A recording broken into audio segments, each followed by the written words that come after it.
We're now just over halfway into our epic adventure around the UK coastline. So far, we've travelled around the south and west, taking in Wales and Northern Ireland.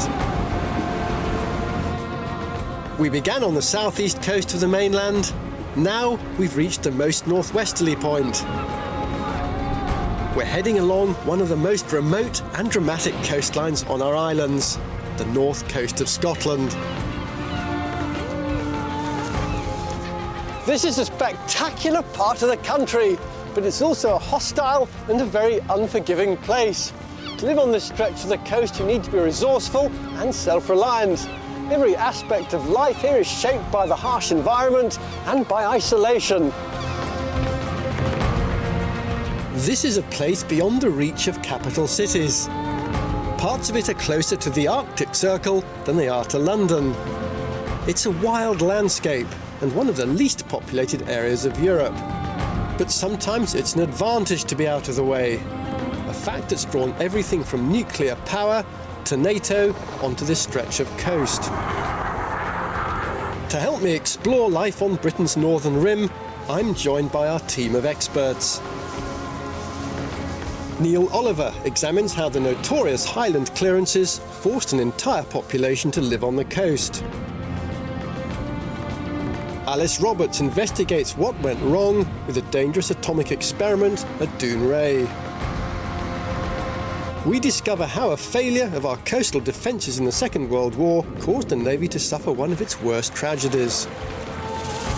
And I'll be joining the Stornoway Coast Guard, who operate in some of the world's most extreme conditions.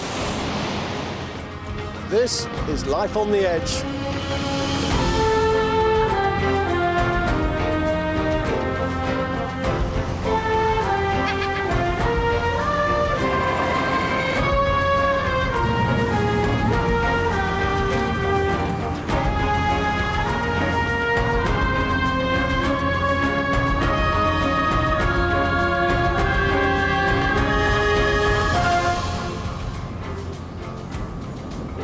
Our journey takes us from Cape Wrath, the most northwesterly point on the British mainland, over the sea to the Outer Hebrides, then back along the north coast to the Orkney Islands.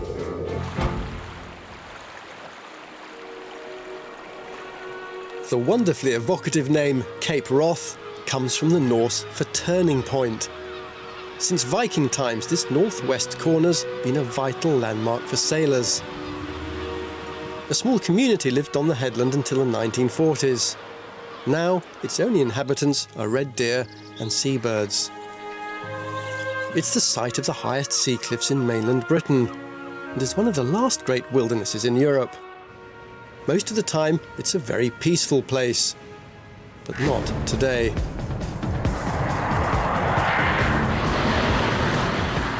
It's being attacked by the Germans, the Americans and the British.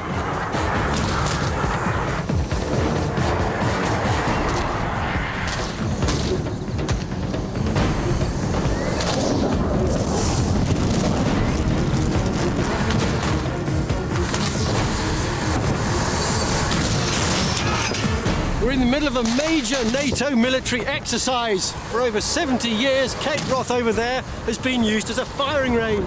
It's the only place in Europe where you can drop live 1,000-pound bombs. Cape Wrath is the largest live bombing range in Europe. It's used throughout the year and is crucial in the final training of military pilots. But an exercise like today's only happens 3 times a year. Navy, Army and Air Forces from around the world all train together. Warships, jets, artillery and helicopters are all attacking this rugged peninsula.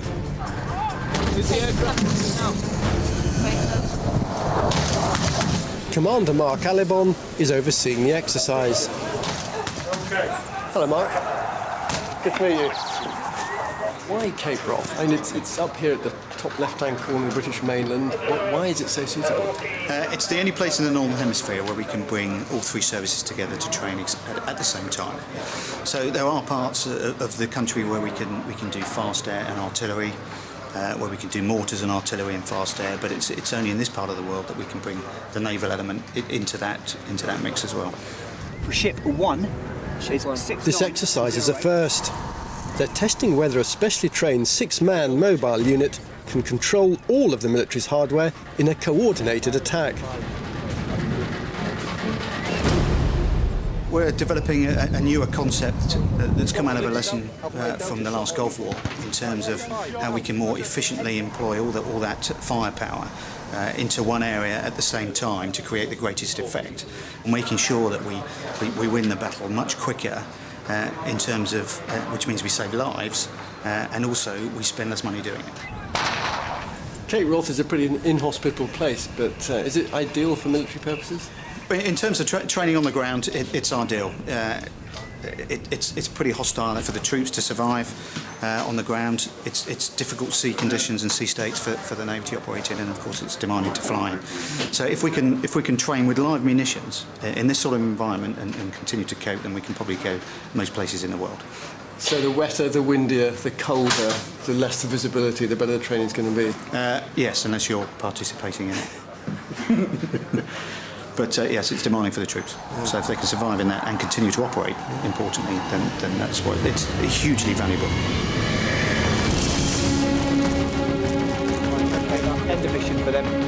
End of mission. This coast is a tough test, even for the military. For the locals, this formidable environment is a daily challenge. The north coast of Scotland receives some of the most severe weather in the UK. And nowhere is more exposed than the outlying islands. I'm on my way to Britain's Storm Alley. The Outer Hebrides are dotted with isolated settlements.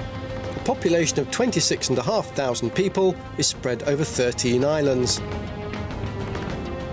When the weather turns bad, it's difficult for the emergency services to reach locations quickly. The Coast Guard search and rescue team provide a vital lifeline to these small communities. That's why one of the UK's 4 Coast Guard helicopters operates from Stornoway on the Isle of Lewis. We're flying at 1,000 feet above the Outer Hebrides, right on the edge of the British Isles. This coastline is the first in the United Kingdom that gets hit by weather fronts coming in from the North Atlantic Ocean. These islands were recently struck by the worst storm in living memory. Wind speeds reached 124 miles an hour and caused widespread destruction throughout the islands. T's and P's look good to me. Undercarriage done, brakes off, MSA. MSA just coming 15. John Bentley is a chief pilot with the Stornoway search and rescue team. This has been his patch for 10 years. So what do you have to look out for, John, when you're flying off the Outer Hebrides? Working around the coastline itself in this area, it is a very hostile coastline, and it's due to the weather, the swell, the Atlantic just constantly battering it. Regularly here 70, 80 mile an hour winds, and you can see it's a very bleak landscape. There isn't much survives on land. There are very few large trees here. It can go from, as you see, flat camp to completely wild, where it becomes very dangerous very quickly.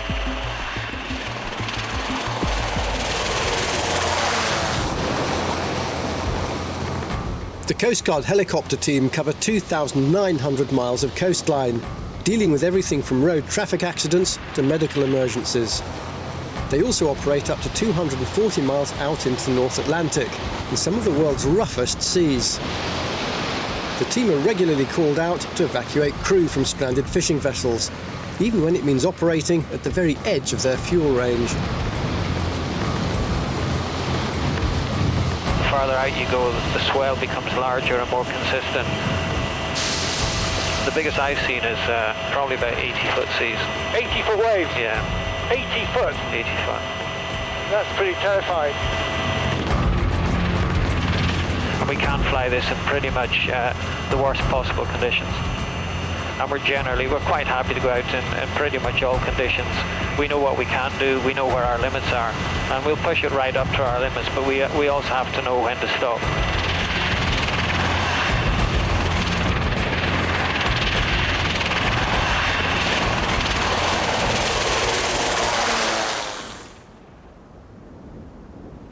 On the 11th of January 2005, the islands were hit by winds of over 120 miles an hour. the highest ever recorded here. The Atlantic storm struck at 4 o'clock in the afternoon. Hurricane-force winds didn't let up for 16 hours. When the storm reached its peak, the helicopter couldn't fly, grounded for the first time in 18 years of operation. It was up to the Coast Guard teams on land to cope the best they could. The aircrew are dropping me off to meet two members of the Stornoway Coast Guard Auxiliary Service.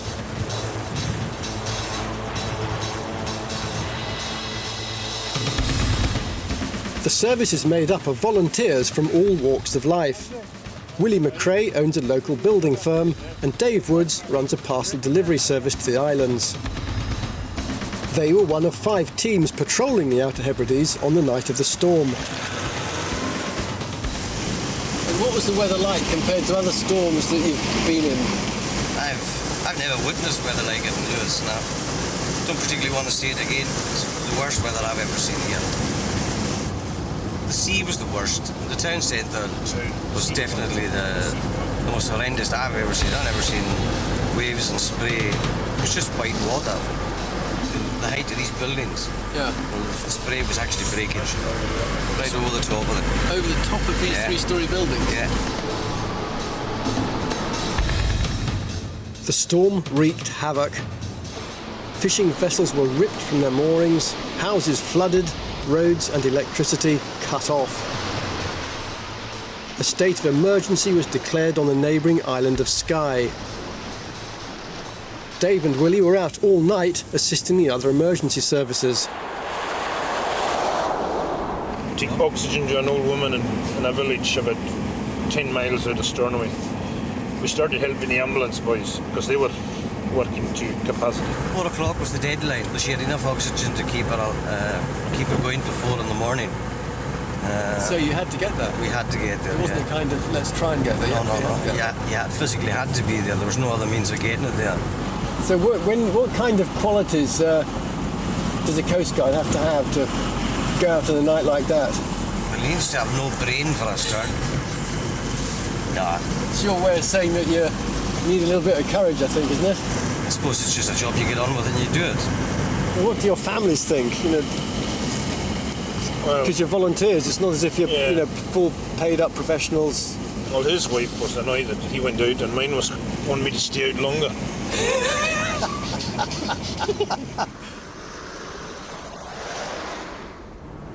Cut off from the mainland, the island's volunteer fire brigade, local police and ambulance crews were struggling to cope. The Coast Guard's assistance was critical. This is Stornoway Coast Guard, Stornoway Coast Guard. The operations room in Stornoway became one of the key control centres. 9 imminent. Duncan Mackay was watch manager on the night. And where did the storm hit most dramatically? Well, Barra was the worst affected. Winds up to 124 miles per hour. Used area was about 114, and then the area of Lewis in excess of 100. It was one of the busiest nights they've ever had, called out to 5 life-threatening incidents. Phone was continuously ringing, treble 9 calls coming in, because the severity of the storm. I mean, there was people in trouble all over the islands. It went on for so long, you know, it never seemed to end. It went on and on and on. We had a debrief about 9:30 in the morning, and we said, well, it's gone well, you know, no lives have been lost. Little did we know that a family of 5 were lost and used. Nobody knew at that time. The alarm was raised just after 10 a.m.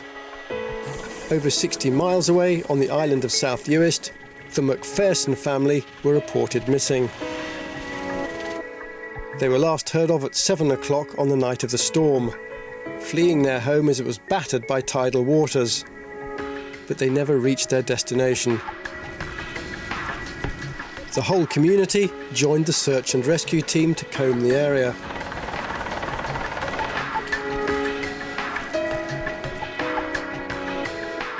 Bev Campbell and Donald McLennan, the local Coast Guard station officers, were involved in the search. They knew the McPhersons personally. The family were coming from across in our direction towards us. They were trying to get to the bungalow up here just to your right. And this is a particularly dangerous place, isn't it? Because the causeway is quite high up with water on both sides. So they would have just been swept off the road. Yeah. Right here. Just at the spot here. Yeah, I assume we were here, yeah. So how many was that in all? It was five people in all. All from the same family? Yeah, grandfather, mother and father and 2 children, yeah. So 3 generations? 3 generations, all one family? Yeah, wiped out in one go. Yeah. It's a very sad occasion. Very. It's very difficult to imagine how wild it was that night because it's so calm. Yeah, I mean, looking at it now, it's a beautiful place. Beautiful area, beautiful place to bring up a family, and you just can't imagine something like that would happen. Hopefully we'll never have to experience anything like it again.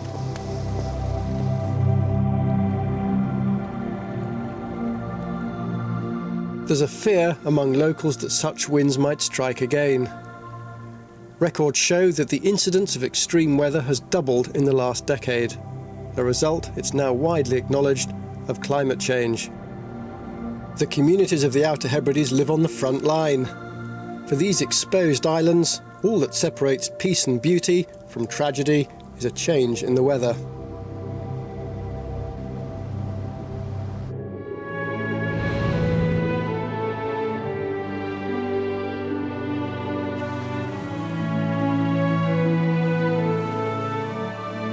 The inhospitable nature of the North Coast means that it's largely untamed. One of Britain's most ancient landscapes, with an elemental and otherworldly quality.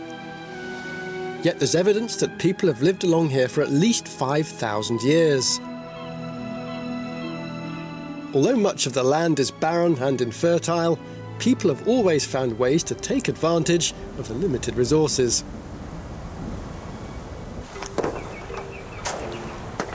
Hello, I'm Angela Mackay, and these are my oysters, Kyle of Tongue oysters. If you walk into some of the big restaurants in London, you'll find Kyle of Tongue oysters on their menu. We started off as a hobby, and we got so fond of them. They're just like our little pets now. We talk to them, and just like plants that seem to come on. That one is lovely. A lot of meat inside it. Be very nice and juicy at this time of year. Now the really big ones, they go for the north because people like them up in the north here. We've got good healthy appetites. I never ate one until I grew them. The people who are really into oysters just cook them down and that's it. Oh, looks lovely, doesn't it? Very, very good as well if you have high cholesterol. What else do they do for you? Well, you'll have to ask the young men why they buy so many of them.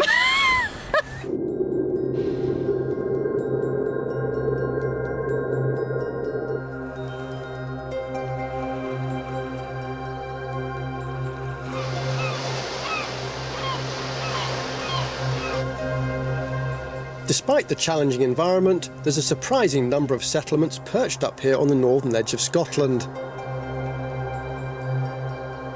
13,000 people live along this 100-mile stretch of coast. But it wasn't always so. The population rose dramatically in a tumultuous period of just 15 years. Historically, not many people chose to live on the north coast. They were forced to. A huge social engineering programme in the 1800s completely transformed the landscape and the way of life up here. Historian Neil Oliver is investigating this brutal episode in Scotland's past.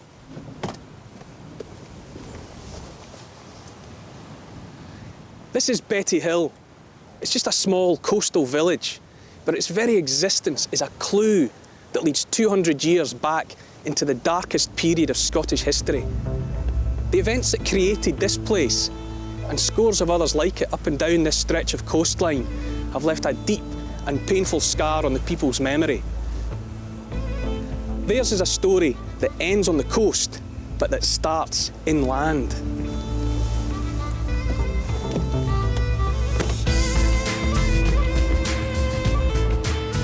This glen is empty now, but Strathnavor was once home to over 50 small villages. 3,000 people lived along here. All that remains are the outlines of their houses and fields. They were tenants who had farmed this land for over 500 years. In the early 1800s, that all stopped.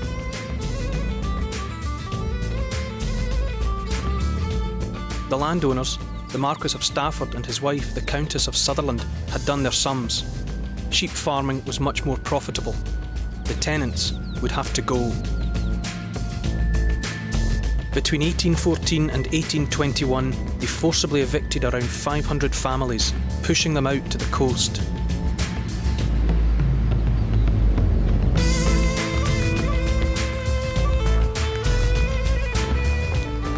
It's hard to believe that this place was once a thriving, busy community for hundreds of people. But all of that was shattered by the arrival of the landlord's henchmen. Axes, hammers and fire were the tools of eviction, and it was nothing less than the systematic eradication of a way of life that had been going on for hundreds of years. This desolate place is the product of the Highland clearances.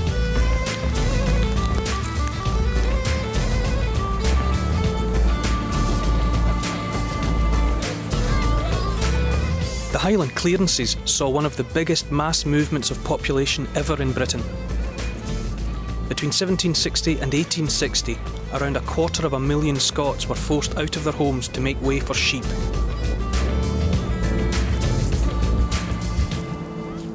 Nearly 200 descendants of the communities destroyed in Strathnavor have come to retrace the footsteps of their ancestors. We're going to recreate the march from the glens to the coast. I bet there hasn't been this many people on this road for many a long day.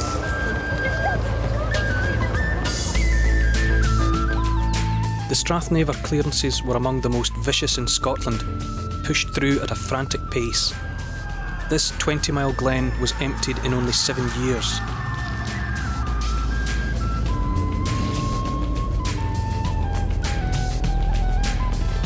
In June 1814, the evictions started. The people were ousted and their buildings destroyed, so there could be no coming back. They took what possessions they could carry and gathered a final harvest of their crops. Jim Johnson is head teacher at Betty Hill School and an expert on the Strathnavor clearances. How much of a shock would it have been to the people living here when it became a reality? Well, they were people that had been living there from time immemorial. As far as they were concerned, this was their home. They felt that they owned it, although when it came down to it, they had no title to it, and therefore the landlord could eject them at will. And this was a tremendous shock in more than one sense, because they had previously felt that the landlord was their protector. 78-year-old Alec John Mackay's great-great-grandfather was evicted from Strathnavor during the clearances. His family were forced to make a life on the coast, where Alec John still lives today. Alec John, what is your family's story of the clearances? And what happened to them? They set fire to the houses and just go, move out. And then the alternative, all the houses were burnt. At a desperate time. Desperate? Who could they turn to? Nobody. 4 generations of Alec John's family are taking part in the walk to try and understand what happened to their forefathers. We've just heard about all these stories through our upbringing from my grandfather, but taking part today feels a bit more real, and can start to imagine how some of our family must have felt. And what gets me is that when you were cleared, you'd have to go with your children, and there'd be babies and there'd be pregnant women, and you know, it must have been absolutely awful. I just can't imagine, and old elderly people as well, having to move them, and some families seemingly they took their children down and they had to go back for more. Just unbelievable. And how do you think you'd have felt if your family had been evicted from their nice house? How would you feel? Well, I would feel sad, but I'd also feel really, really angry. course, the instigator of all these changes, the Countess of Sutherland, was convinced she was modernising the Highlands, not decimating them. She maintained her scheme would offer the farmers the chance to improve themselves. That first view you get of Torresdale Bay looks unreal. This would have been the first view of their new coastal home. It looks beautiful today, but to farmers from the Highlands, it was an infertile and alien land. They had to set about building homes and a new life from scratch. They'd been promised that they were going to somewhere that would be almost an improvement on where they'd come from, but then having to start over and not knowing what kind of quality of life they're going to have must have been very difficult.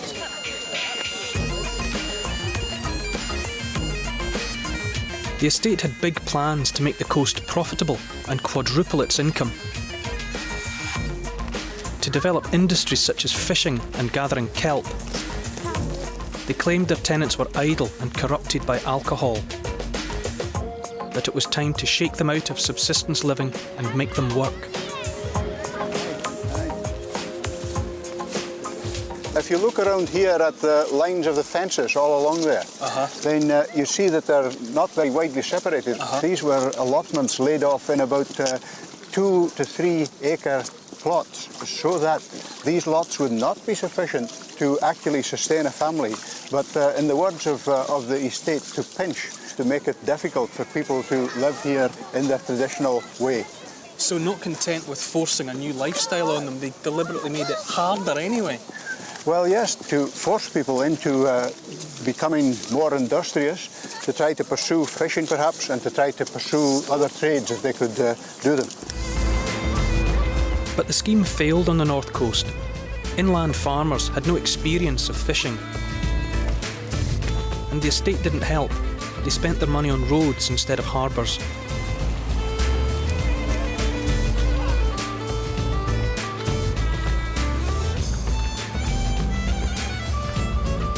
Conditions were so bad, many left the country altogether. They joined the flood of nearly 500,000 Scots heading for the New World. And the economic miracle from the sheep farming never materialised. Ironically, Scotland was unable to compete with Australia and New Zealand, where many of the cleared people had ended up.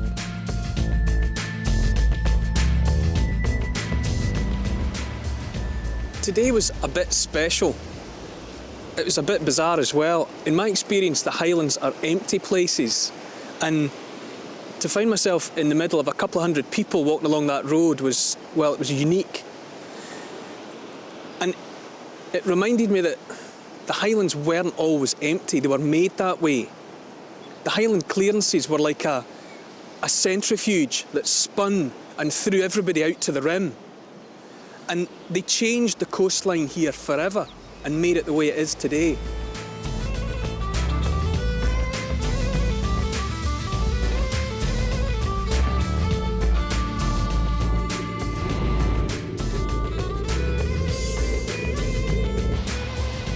For the people who stayed after the clearances, the coast became a way of life.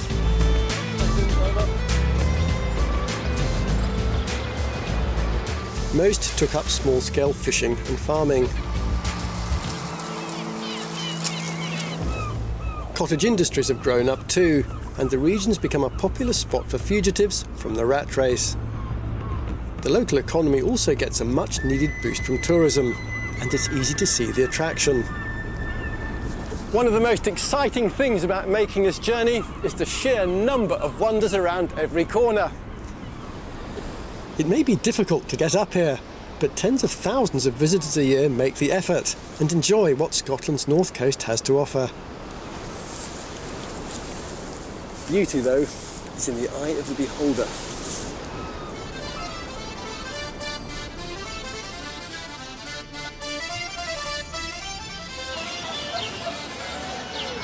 Hi, I'm Liam Mackay. I'm 14. I live in probably one of the worst places to live.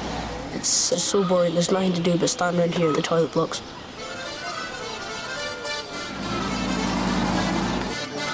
Hi, tourists come here, buses, and they're going to beaches and that. They think it's all lovely, but for us, it's not.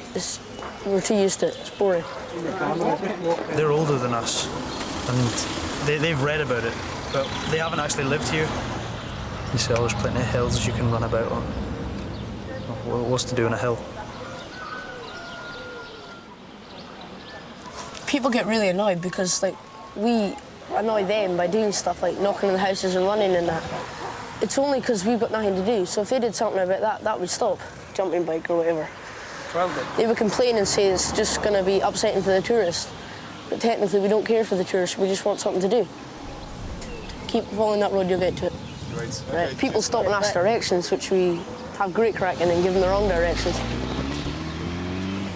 End up wasting all their fuel and gain their mileage for no reason at all. It's good for a cheap laugh. The best thing to do is sit here and stare at walls. That's it.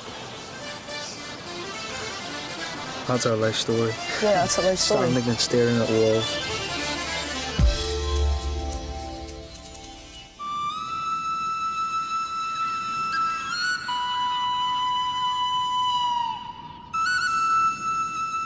Holding on to the younger generation is a challenge for remote coastal communities. The draw of the cities and better job opportunities invariably proves too much. 50 years ago, the situation was even worse. The mechanisation of farming was putting people out of work, and the alternative trades were on the decline. So the arrival of a new experimental industry was welcomed with open arms by this isolated region, desperate for new jobs. Ironically, it was the very remoteness of this coast that made it the ideal test site in the 1950s for a radical new technology. It was a project that might have saved the area economically, but it was one which has also been plagued by controversy.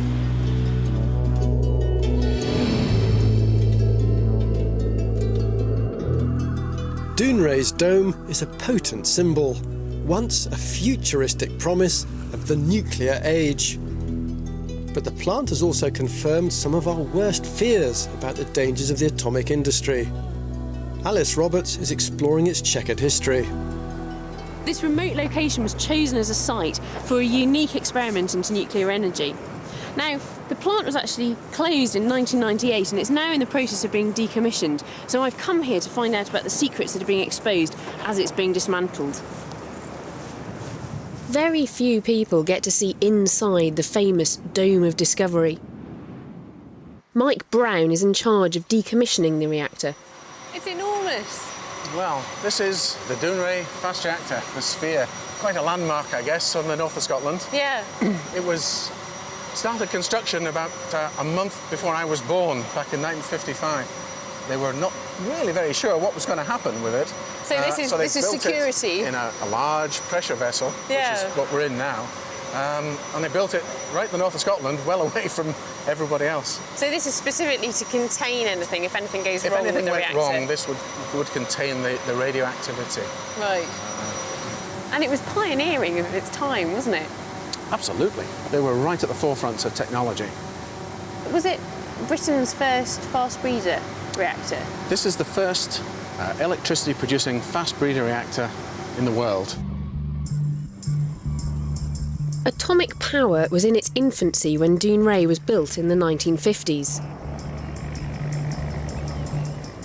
Uranium to fuel reactors was scarce. The fast breeder programme was revolutionary. It would use uranium more efficiently than existing thermal reactors and could also breed another fuel source, plutonium.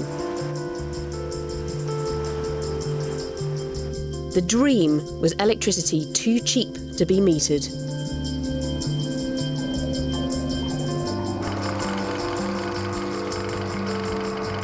So Mike, that's the reactor down there, is it? That's it there, yes. In theory, nuclear reactors are extremely simple. All we really want to do is to produce a lot of heat, right, to make electricity. Right. An awful lot of heat. Yeah. How much heat? Size of a dustbin. Yeah. Yet it produces 60 megawatts, 60,000 electric fires. Oh. the dome's reactor proved that the technology worked and was hailed as a success.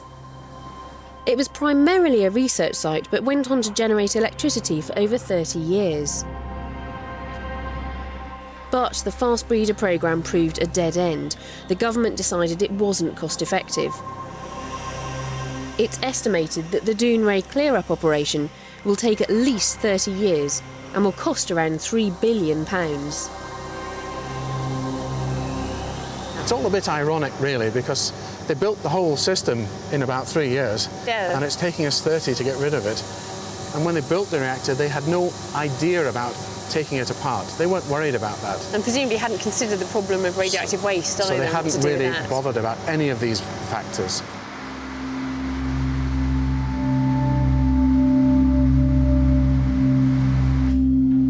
Right then, I'm going through a series of fairly tight safety procedures here. While I've been inside the dome, I've been wearing various badges which will record the amount of radioactivity that I've been exposed to. And finally, I've got to go through this machine here, which is going to monitor the radioactivity on the outside of me and tell me whether I'm allowed to leave or not. So I'm hoping that I will be allowed to leave and I'm not radioactive. Right. Assume forward monitoring position. Assume forward monitoring position, right? Measuring. And assume backward monitoring position. Backward monitoring position. Oh, fantastic. Monitoring complete. Please leave. I'm clear.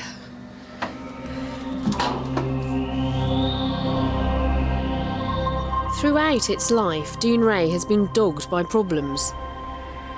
Enough uranium to produce 12 atom bombs went missing in the 1960s.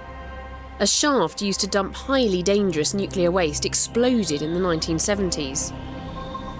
Now, the foreshore of the site is contaminated with radioactive waste.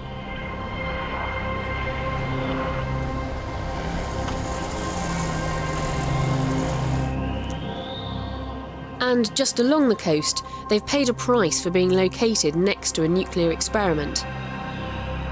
Geoffrey Minter bought Sandside Estate in 1990, only to find out 7 years later that his beach had radioactive contamination.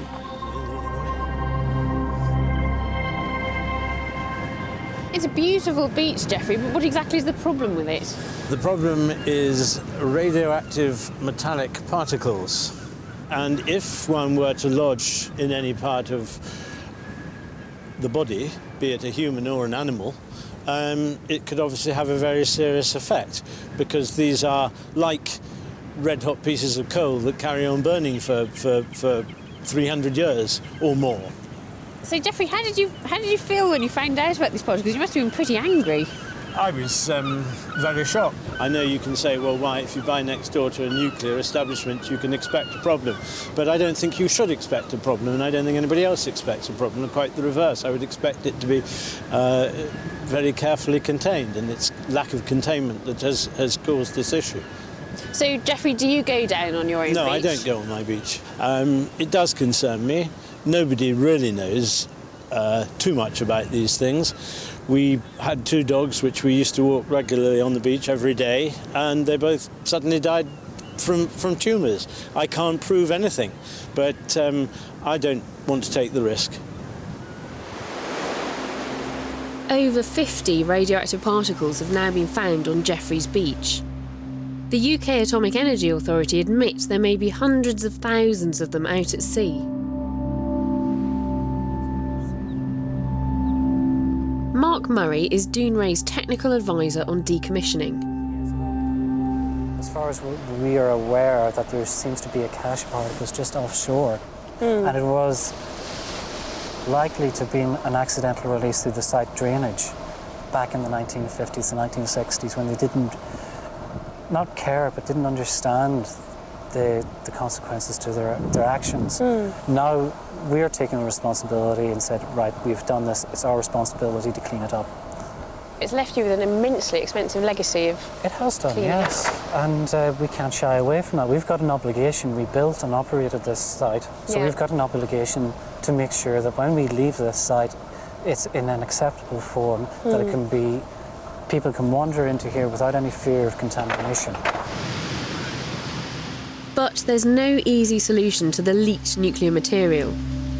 Radioactive debris is now present in the seabed, and this makes it almost impossible to track down and contain. Herbie Lyle worked at Dounreay as a health and safety officer for over 20 years. He led the team who discovered the very first particle on Jeffreys Beach. What do you think about the way that Dounreay has dealt with the waste over the years? Well, I'm not making a pun by saying rubbish, but the waste rubbish, honestly, they just didn't care. Long as they got rid of it out of their plant. And I get the feeling that people in this area feel quite a lot of loyalty to Dounreay because it's a big employer, isn't it? Oh, well, don't get me wrong. Dounreay was a good employer.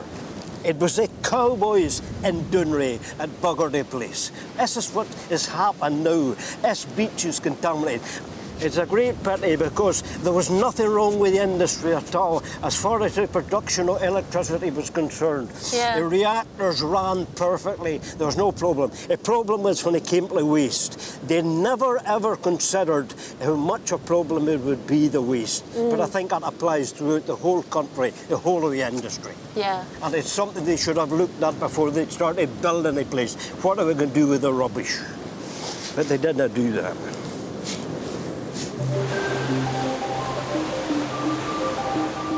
There are 12 nuclear power stations around the UK. Over the next 100 years, Britain will produce enough radioactive waste to fill the Albert Hall 5 times. And this doesn't include any new power stations that may be built. We have to wait until 2006 before the government will announce its long-term solution to the nuclear waste problem.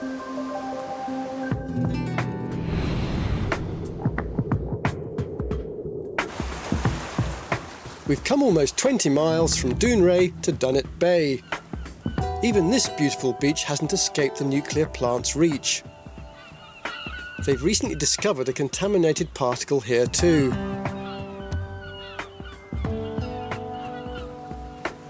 The beach is next to the Thurso Reef, one of the top 20 surf spots in the world. Hi, my name's Andy Bain and I live to surf. Surfing's personal. You're at one with the ocean, and when you're riding a wave, this wave has travelled possibly like 2,000 miles away. And this storm has travelled all the way from the bottom of the Atlantic to the north, and here you are just surfing this one wave if it suddenly comes to the end of its life on Thurso Reef. Thurso's special for surfing because of the swell patterns and the window we have, because of the reefs on the north coast, and because it's quite deep as well. The swells just stands up, throws out and barrels and just ends up rolling all the way into the rocks. The Thurso Beast, like these huge waves, a lot of people will not tackle it. Sorts the men out from the boys.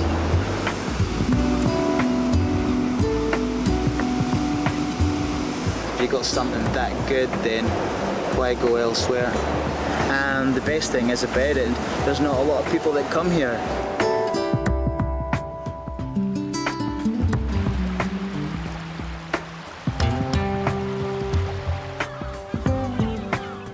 Remote as it feels today, the Atlantic seaways around here were once the Viking equivalent of a motorway.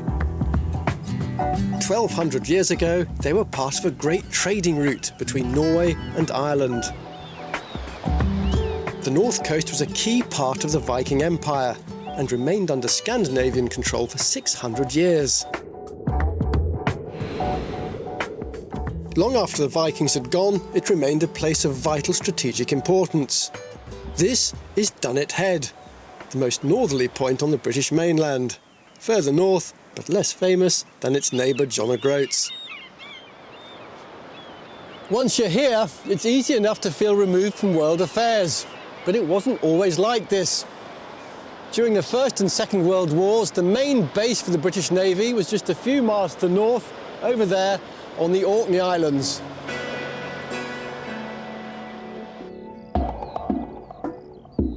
Scapa flows are one of the biggest natural harbours in the world. 15-mile long and 8-mile wide open lagoon. Remote and sheltered, it was an excellent strategic base from which the Royal Navy could make sweeps of the Atlantic in search of the enemy. Scapa Flow remained impregnable throughout the First World War. At the end of the Great War, it was here that the German Navy surrendered and their entire fleet scuttled in 1919. By the start of the Second World War, the British Navy was again based in Orkney. As the battle for the Atlantic resumed, naval headquarters in Scapa Flow were a prime target. Vigilance was needed all along the north coast. Here at Dunnet Head, these concrete outposts are the remains of a Second World War radar station. Its job wasn't only to scan the skies, but to scan the seas for German U-boats trying to break out of the North Sea over there, through to the Atlantic Ocean over there. Unfortunately, it was built too late to avert one of the biggest disasters in British maritime history.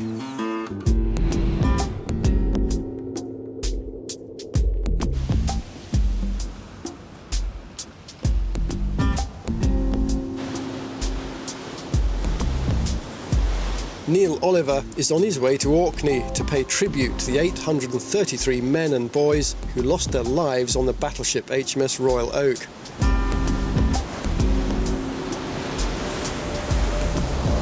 I vividly remember the first time I heard the name Scapa Flow. I was a 13-year-old schoolboy, and because of the events that took place there, the name has always resonated to me with feelings of the cold, dark sea. I've never been to Orkney before. This is my first opportunity, and I'm actually going to attend the 65th anniversary of the sinking of the Royal Oak battleship.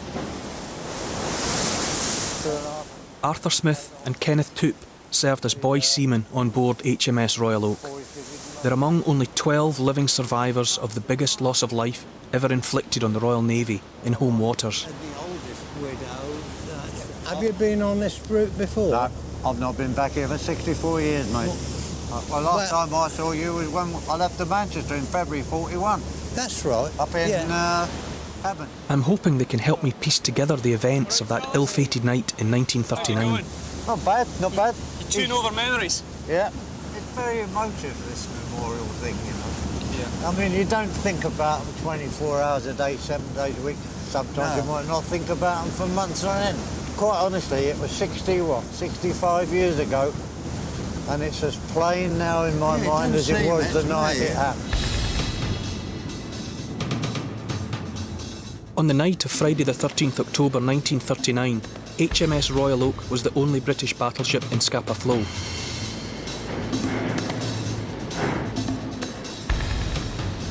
The rest of the fleet had left days before, worried about the threat of air attacks. Royal Oak stayed behind to provide anti-aircraft cover for Orkney.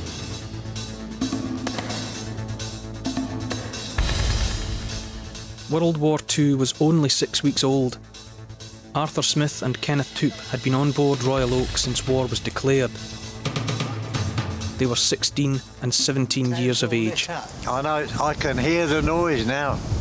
I can hear those blimmin' fish hitting, I can hear everybody yelling. It was just like this, cold and dark. Very dark, very cold. I went on watch at midnight. When I arrived there, I was detailed off for aircraft lookout. I'd been up there about an hour when there was an almighty explosion right beneath me on the starboard side. The ship gave a bit of a jump. The port anchor ran out, and it went out at such a rate and it made such a noise, you wouldn't believe the noise that the cable made. Action station sound. And the crew were all guessing amongst themselves what the hell was going on. Some thought it was an internal explosion, and I volunteered the information. I think it was a torpedo, for which I got a clip round the ear hole and told to shut up, don't be stupid, speak when you're spoken to, we're in Scapa Flow, how the hell can we be torpedoed? I was asleep in my hammock, but my mate McCarthy, who was sleeping next to me, shook me and said, "There's something happened, Lofty, you better get out." And then we were hit 3 times. Whop, whop, whop.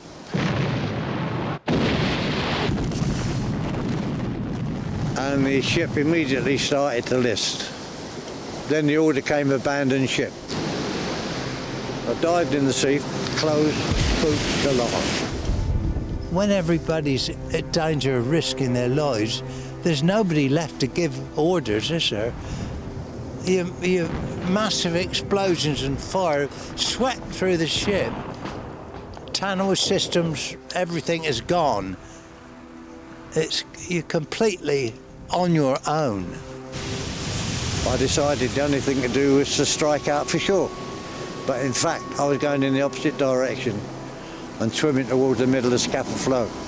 You just swim because you know that this is the only hope you've got. You swim, and time, you're so in a state of wretchedness. You swim. You're almost in despair, really, and you know you can't swim forever.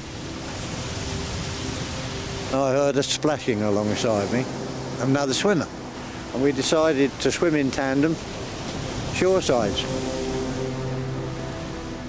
Suddenly he just said, "Oh, bollocks to this," and disappeared under the water. Now that frightened me. It really was the most frightening part of the whole lot, I think.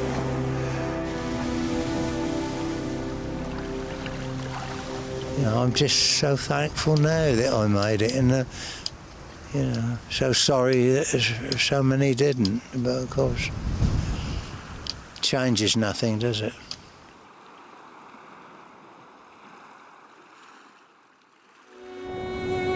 The next morning, the British authorities were at a loss as to what had happened. Some thought it was onboard sabotage or an accidental explosion. Few could bring themselves to consider that the unbreachable Scapa Flow could have been invaded by a U-boat. But I'm on my way now to speak to a man who actually got his hands on some cold, hard evidence, who was actually, if you like, the accident site investigator. He was the first man to go beneath the waves and touch the hull of the Royal Oak after it sank. And he was able to see with his own eyes what had actually happened to that ship. Former diver Sandy Robertson still lives in Orkney. Sandy. Now 95 years old, I want to know what he can remember of events 65 years ago. And so when you went down, what did you see? Oh, bodies, dead bodies. It's 19 fathom of water, but it's just as clear as a bell. It's not nice to be with, but you can't help it. Somebody got to do it. What were you able to find that enabled you to piece together what had sunk the ship? What evidence did you find? Oh, 3 big holes in the side, in the teens of feet wide, 3 big holes, close together. And you could see the 3 torpedoes shining, bronze propellers shining. British propellers are black. We picked them up and took them in and handed them over to the Navy. And said, there you are. But they just didn't, the Navy just couldn't realise or take it in that a torpedo got into Scapa Flow.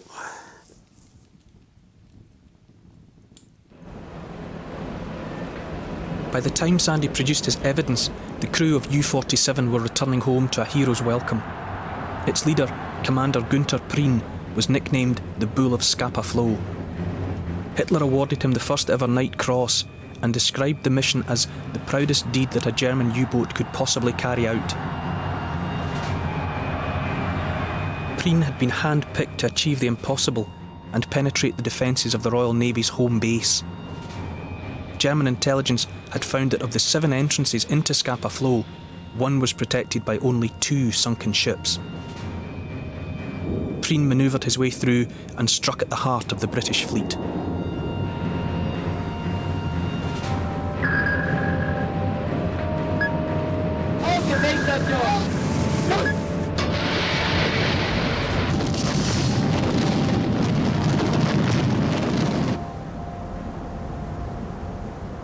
"833 of the 1,400 crew died that night.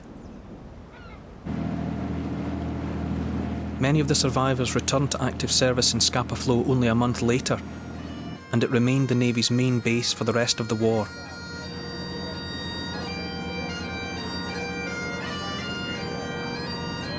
Over 60 years on, survivors, servicemen and families still attend the annual memorial service in Orkney. But on the night of the 14th of October 1939, no one could believe it. But the grim evidence was there, along with the survivors. The Royal Oak is never far from Orcadians' minds. We were here at the beginning, you may say, and we're still here. Perhaps we feel a bit guilty that it happened on our doorstep. So there are not many days goes by when we don't remember the Royal Oak.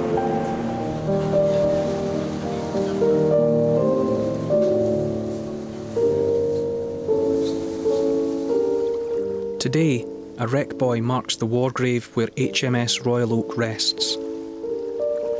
Every year, Navy divers descend to the ship and raise a white ensign in remembrance of fallen comrades.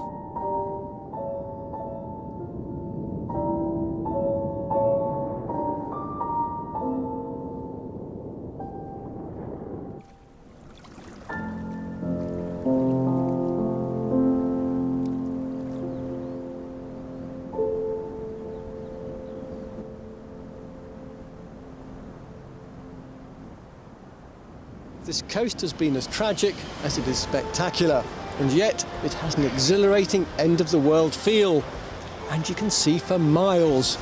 Right over there is a major turning point on our journey around the UK coast, because that is John O'Groats, where we turn a corner and head down the east coast of Scotland. It's a journey full of industry and ingenuity. We'll be struggling to land fish, exploring the future of North Sea oil, meeting Britain's last whalers, and discovering where the mine detector was invented. Scotland's east coast, a natural playground and a home of engineering marvels.